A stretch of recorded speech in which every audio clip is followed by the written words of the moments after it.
Fala pessoal, beleza? Vamos para a nossa terceira aula hoje, falar um pouco do guindalto propriamente dito, como ele é formado, por que o nome MOOC, tá? Entre outros fatores aí, beleza? Então vamos lá.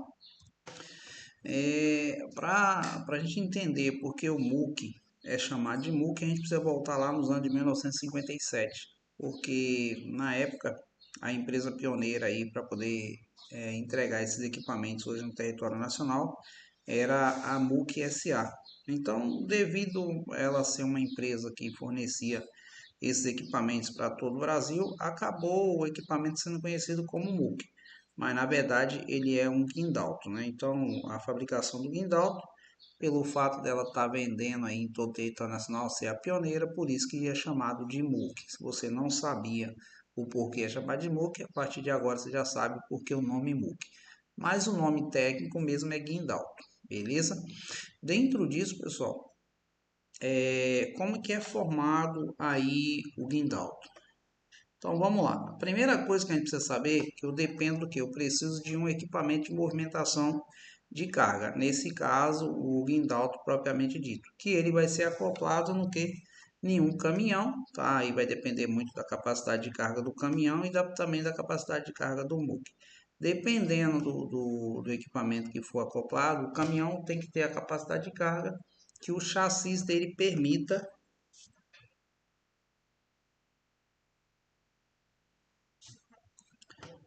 fazer esse acoplamento. Então, o equipamento ele precisa suportar. Desde que faça isso, o que nós temos agora? Nós temos agora um caminhão guindalto aí para poder fazer todo o serviço necessário no dia a dia. Então, para a formação do caminhão guindalto, nós dependemos do equipamento de movimentação de carga e dependemos de um caminhão aí para ser acoplado, para ser colocado no chassi. Lembrando que esse caminhão ele deve ter capacidade suficiente para aguentar aí, beleza? Então, esses aí são os dois pontos que a gente precisa entender quando se fala do guindalto. Outra coisa que a gente precisa saber é o seguinte: a diferença entre caminhão guindalto, ou MOOC no caso, e guindaste, tá? A diferença entre eles é que o guindaste é um equipamento de grande porte que possui em sua estrutura computadores de bordo capazes de configurar guindaste para a realização de serviços diversos, considerando raio, altura, peso, etc. Já o guindalto, ou caminhão MOOC, é um veículo capaz de transportar peças e máquinas pesadas, disponibilizada de braço mecânico para movimentação diversa. Então, o caminhão guindaste, no caso o guindaste, ele é produzido já especificamente para ser o guindaste, no caso ele tem um chassi próprio, né? Enquanto que o MOOC ele é acoplado, no caso aí, em um caminhão normal. Então, basicamente, essa aí é a diferença entre um e outro. Aqui nós temos o sistema de elevação do guindalto. Então, nós vamos ter aqui, primeira parte, nós temos aqui a torre de giro, né? Aqui, que é onde faz o giro da máquina. Torre de giro ou coluna de giro. Isso vai depender muito do local que você está aí, onde você está vendo esse vídeo, que você vai, dependendo do local, o pessoal pode estar mudando o nome. Não é que está mudando o nome, chamando de nome diferente. Aqui você tem o braço inferior, tá? Ou simplesmente braço de elevação, né? Onde o braço vai elevar a carga. E na segunda parte nós temos aqui a lança externa ou lança solo, tá? Então, nós temos então, basicamente são esses três: coluna de giro, braço e lança ou braço externo, tá? E aqui nós temos o que? Os telescópios. Ele pode ser mecânico, saído através de cilindro, ou manual. Então, são basicamente aqui, quando se fala na estrutura da formação do guindalto, é essa estrutura básica aqui: a torre de giro, o braço, a lança, o telescópio e o telescópio manual. Na parte para que fazer a coluna de giro, fazer ela movimentar, você tem o sistema que ela pode ser por cilindro, igual você pode ver aqui, é o sistema de arte curva por cilindro, e o sistema de cremalheira, que ela pode ser simples ou dupla, tá? Isso vai depender se ela vai ser simples ou dupla. Quem vai definir isso vai ser a capacidade de carga desse equipamento. Então, a capacidade de carga geralmente é o que define se ela é cremalheira simples ou dupla. E aqui nós temos as alavancas. O modelo de alavanca, pessoal, ele vai variar muito de acordo com o modelo do equipamento, tá? Esse aqui é um modelo aí, a gente tem de alguns equipamentos, mas basicamente isso aí você vai ter que ver qual equipamento você está trabalhando, que vai ter o modelo de alavanca lá. E aqui na lateral é onde tem a indicação do que cada uma das alavancas fazem, tá? Você vai ver que nos dois aqui tem a indicação aqui. Uma outra coisa, está vendo que está com uma seta aqui, ó, e ela está em vermelho? Geralmente essa seta que está aqui indicando, que vem em vermelho, é porque é a alavanca do giro. Então, da alavanca do giro, aí vai variar. Alguns equipamentos vai ser do giro sentido baixo, você tem os outros movimentos, ou do giro sentido cima. Nesse equipamento aqui, você vai ver, ó, giro, aí aqui você vem braço, lança, telescópio e telescópio, tá? Então, você tem o giro, braço, lança e telescópio e mais um telescópio. Outros equipamentos você pode ter simplesmente giro, braço, lança e telescópio, mas tem 2, 3 telescópios, não tem problema, você vai usar uma única alavanca porque ele vai saindo de acordo com o uso aí do equipamento. Então, basicamente, esses aqui são a movimentação. Ela pode ser tanto descendo quanto subindo. E esses outros alavancas menores? Essas alavancas menores geralmente são mais sapatas, tá? É onde você abre e você nivela o caminhão aí no chão. As sapatas. Como eu vou saber, pessoal, dá uma olhada na indicação aqui na lateral, ó, o que cada uma dessas alavancas fazem, tá? Então tá com dúvida, dá uma olhada aqui na lateral que você vai encontrar o que acontece. Mesma coisa aqui, ó, nesse aqui, você tá vendo? Ó, tem uma, duas, três, quatro alavancas maiores e as outras são as menores. Então, as alavancas menores, elas são das sapatas, tá? E as alavancas maiores são a do comando do equipamento. Lembrando que ele tem comando tanto de um lado quanto do outro, tá? Então, basicamente, isso aqui é o que acontece. Aqui nós temos o gráfico de carga. O que acontece com esse gráfico de carga? Vamos lá. Aqui você tem um modelo H31.000, isso não quer dizer que ele é de 31 toneladas não, tá? A capacidade de carga do equipamento, você vai olhar aqui, ó, no gráfico de carga, você vai vir encontrar lá, geralmente embaixo do balança ali, do equipamento, você vai encontrar esse gráfico de carga. O que está dizendo aqui, ó? A 3,80 m, isso quer dizer o quê? Que na primeira lança esticada, 3,80 m, esse equipamento ele tem capacidade de carga de 7.800. De acordo vai estendendo a lança, vamos lá na última lança, a 16 metros de comprimento, ele só eleva 1.500 kg. Então, você vê, ó, de 7.800, agora ele passa a elevar 1.500 kg. Então, mas o que tem a ver o H31? Não é 31 tonelada? Não, pessoal, isso aqui é o modelo que o fabricante colocou lá, o H31, poderia ser H50 e por aí vai. Então, o que você tem que levar em consideração é sempre o gráfico de carga. Lembrando que o zero é no ponto central aqui da torre de giro e o restante aqui são metros em relação à abertura aqui na vertical, tá? Só que olha só, se eu tivesse que elevar uma carga aqui, se eu levasse ela só reta, ele teria capacidade de 7.800, mas não é o que acontece, né?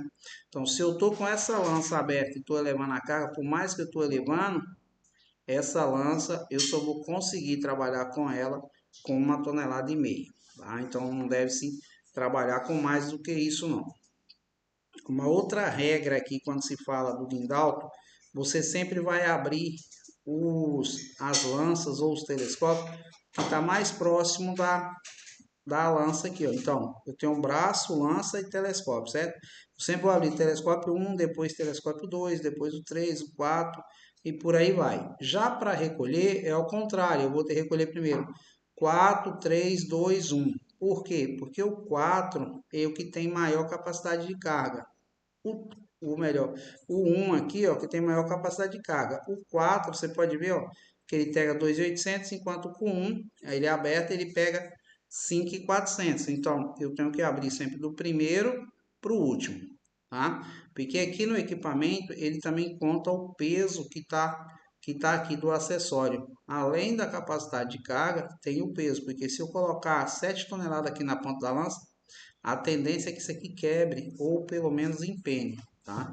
porque o peso exercido aqui de 1 tonelada é o equivalente a 7,5 toneladas. Por isso que eu não devo ultrapassar o gráfico de carga. Sempre fique atento ao gráfico de carga do equipamento, que é uma parte muito importante quando se fala aí na questão do guindalto. Aqui nós temos outros modelos do gráfico de carga, tá? Isso vai variar de equipamento para equipamento. Mais um outro modelo, tá? Aí assim, vai variar muito de equipamento para equipamento. Você tem sempre que lembrar de ver aqui a capacidade de carga. Você vê que tem aqui os modelos e aí você tem qual é o tamanho, ó, que chega a ter 20 metros, esse aqui só pega 680 quilos a 20 metros, enquanto que a 3 metros ele pega 11 toneladas e 700 quilos, e por aí vai. O mesmo equipamento, ó, com a mesma capacidade de carga, mas de acordo com o tamanho do telescópio da lança, ele vai diminuindo a capacidade de carga. Beleza? Então, fique atento com relação ao gráfico de carga. Aqui você tem algumas dimensões do equipamento. Opa, passei demais, voltando. Aqui você tem algumas dimensões. Isso aqui também, essas dimensões, ela vai variar de equipamento para equipamento. Nesse exemplo aqui, a gente tem um do TQA, né? Então, você tem com as sapatas toda aberta, ele tem 6,48 m. Ele fechado, 2,36 m.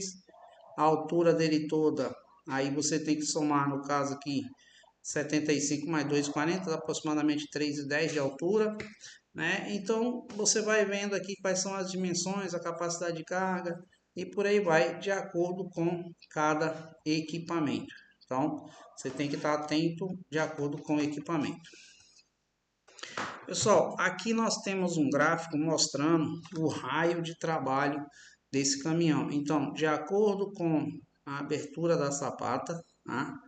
Quanto mais eu estou com a sapata aberta, mais eu estou na minha capacidade de carga total. Então, aqui você tem o peso operacional, né? Você tem o centro de gravidade aqui da carga em relação ao centro dele. Então, passou desse ponto, aqui você já tem um ponto de deflexão, no caso um ponto aí de risco, porque passou daqui e você saiu do raio de trabalho. Então, você tem aqui, ó, ponto zero, você tem a sapata. Então, quanto mais aberta a sapata, mais estabilidade eu tenho no meu caminhão. Então, assim, o recomendado pelos fabricantes é que esteja aberta tanto a sapata do lado direito quanto a do lado esquerdo. Então, você sempre vai abrir as duas sapatas do mesmo jeito. Salvo em algumas condições aí que a gente vê que infelizmente não tem como estar abrindo aí as duas sapatas. Mas o recomendado que está lá no manual é para você trabalhar sempre com as sapatas totalmente abertas, porque se você não abre, você sai aí, você diminui o raio de estabilidade do equipamento e consequentemente diminui o raio de estabilidade, você tem um risco de tombamento aí. Beleza? Então, lembre sempre de abrir as sapatas aí do equipamento. Aqui nós temos alguns exemplos de serviço, né? Colocação de poste, que você pode estar colocando, tá?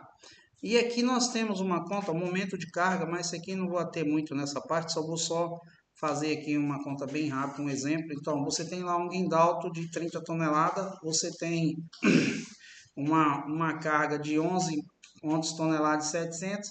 Qual a distância máxima que você pode pegar essa carga? Então, você pega os 30, divide por os 11.700, você vai achar aqui, ó, 256. Isso quer dizer, no máximo, a 2,50 m de distância do centro do caminhão, que é que você pode levar essa carga. Ah, mas você tem lá a distância e você quer saber quantas toneladas você pode carregar. É só fazer a mesma conta, você pega os 30 toneladas, divide por 2,56, você sabe a distância que está a carga, e aí você divide, você vai achar o peso máximo. Aqui é um exemplo prático, tá, pessoal? Um exemplo bem prático aí, só para vocês terem uma ideia aí. Então, não tem essa necessidade de fazer conta, porque o próprio gráfico de carga já vai te dar essas contas aí. E aqui são algumas imagens relacionadas ao momento de carga, porque provavelmente não respeitou o limite do gráfico de carga e aí quebrou. Aqui também, pode ver aqui, ó, tá quebrado, não respeitou o limite da carga, tá? Você pode ver lá, ó, lança toda aberta, então a capacidade de carga aqui foi maior, ele vai estourar. Por quê? porque ultrapassou a força versus braço de alavanca, né? Então, quanto mais distante, mais peso ele vai puxar. E aí vai acontecer essa situação. Isso aqui é mais comum do que parece, tá, pessoal? Porque se você não respeita a distância do gráfico de carga, vai acontecer de quebrar aí a base da torre de giro. Então, muito cuidado, respeite sempre o limite de carga de acordo com o que está especificando no gráfico de carga do equipamento. Beleza? Pessoal, aqui a gente tem um vídeo falando do painel de instrumento, eu já tenho um vídeo gravado, eu vou estar mandando também. Eu vou só passar rapidinho aqui, mas aí a gente vai mostrar um outro vídeo, esse aqui eu vou mandar para vocês, o vídeo que já está gravado, tá? Do equipamento lá. Aqui a questão do painel de instrumento do equipamento, então aqui o painel de instrumento é onde indica aí os instrumentos do equipamento, no caso do caminhão. Primeiro, que se você vai ser motorista de muque, entende que você sabe conduzir o caminhão, tá? O nosso foco aqui não é condução e sim a operação do equipamento em si. Aqui você tem o orímetro, é onde você vai ver quantas horas o equipamento trabalhou. Esse orímetro pode estar aqui dentro do caminhão, pode estar próximo ao muque aí, beleza? Pessoal, vamos ficar por aqui nessa aula. Na próxima aula a gente vai falar aqui como que compõe aqui o funcionamento da tomada de força do equipamento em si. Valeu, até a próxima aula.